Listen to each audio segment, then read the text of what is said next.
Hello everyone, this is ACHAI Kaya, and we are in game number 4, the series between WhiteRa and Cloud. It is 2-1 right now in favor of WhiteRa, and it looks like game 4 we are going to be playing on Blistering Sands, another 1v1 matchup.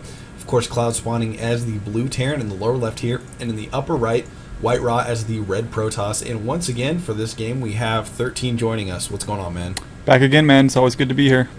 Yeah, absolutely. And we saw some really unique play from WhiteRa last game, almost playing a little bit more like a Zerg player. And when I say that, I mean in the sense of playing very reactionary. He basically had it seemed like he had a really small force when he first got attacked, and then as he saw the forces from Cloud coming, he warped in the exact unit combination that he wanted to deal with that Terran army. So some very, very good play from WhiteRa, reacting quickly to a situation that could have gotten very bad for him, and some great side storms in conjunction with some Zealot micro and Archon micro enabled him to push back a very potentially deadly attack, and then ultimately counterattack with some great DT hits, which ended up winning him the game.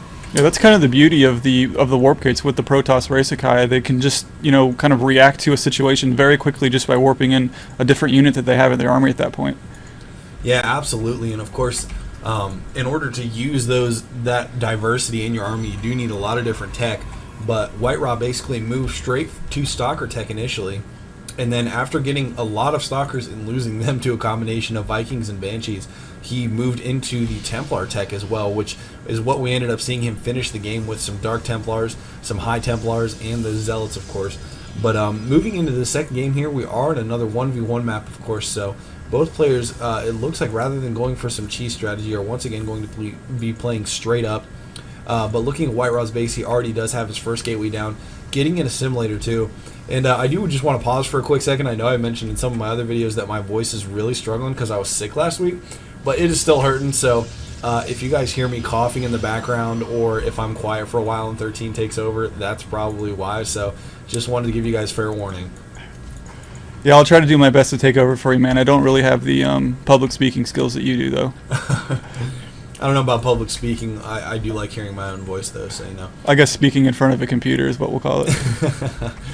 Anyways, Cloud looks like he is actually just straight going for minerals right now. You can see he's got a lot of SCVs on minerals. He's got one mule here that is also on minerals, and he doesn't even have a refinery up right now. He's got a fast expand going right now, which maybe is kind of the reason that's happening. Yeah, absolutely. And it looks like he is also very marine heavy on his army. He's only got a few marines out so far, but as I mentioned, with no gas, he does not even have the ability to tech to anything else right now.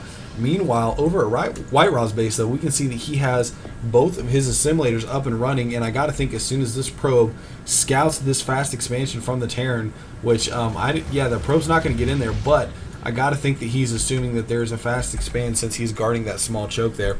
I got to think that WhiteRa is going to respond very quickly by putting some early pressure on, especially because that 4 Marines is a lot of Marines to have out before you have any other units such as Marauders or even the Hellion tech or anything. So I would not be surprised to see WhiteRa put on some very early pressure here. He does have the proxy pylon down by this expansion just to the right of Cloud's main base, and Cloud just now getting his 2 refineries down and throwing down a couple more barracks.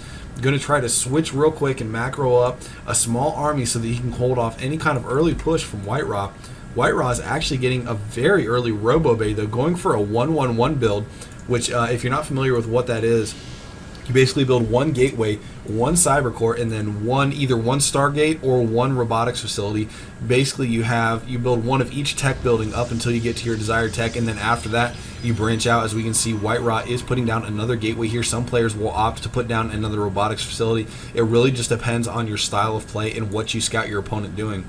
But it looks like we're going to see Cloud trying to fend off 1 Stalker right now, and there is a bunker going down at the base of Cloud as well, so he's going to try to defend with those Marines in just 1 bunker here as WhiteRa is trying to get some units up, and I'm imagining that he is going to be getting out some Immortals here very shortly.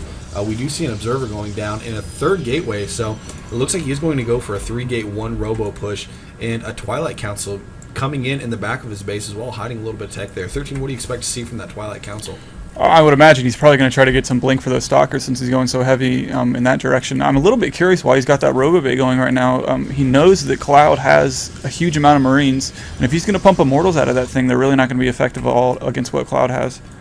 Yeah, it looks like before he builds any more units out of that, he wants to get that early observer out. Yeah, possibly that was the reason. As we saw, Cloud had a lot of Marines at his entrance, so he blocked the initial probe scout from WhiteRa when he was trying to get a little more intel. So he is not even 100% sure that there is an expansion here. He has not actually scouted it, although with the bunker here, I got to think that's even more affirmation that there is something fishy going on. His observer is arriving right now, so he definitely knows what's going on. Yeah, absolutely. So he now has all the intel he needs. I would not be surprised to see him put up a support bay so that he can get some Colossi out, because Colossi are very good at dealing with Marines, but actually he is going a slightly different route with it, getting out the Templar archives, which once again, Sidestorm very good at dealing with heavy infantry armies, and he has actually put down his own Nexus. So I would expect to see WhiteRa going for a very solid timing attack here shortly, since his expansion is up so much later than Cloud's, but it looks like he is actually going to try to sneak up the back ramp with these destructible rocks here, and the SCV that was kind of scouting that back entrance is going to have to back off. But Cloud has put up a bunker and has a decent amount of infantry back here guarding this back entrance, so it looks like he is going to be prepared to deal with this. And I believe that WhiteRa has Blink almost researched at this point. I think it's finished. Oh no, Actually, maybe no, he not. hasn't even started researching it yet. So apparently just getting that Twilight Council strictly so that he could get to the High Templar tech, which at this point we can see that his Psystorm research is nearly done, which once again, that is going to be very, very strong against this infantry army from Cloud. Yeah, definitely. And it looks like WhiteRa will probably have to go a little bit more heavy with the Zealots at this point, because those HTs require so much gas. I don't think he's going to be able to support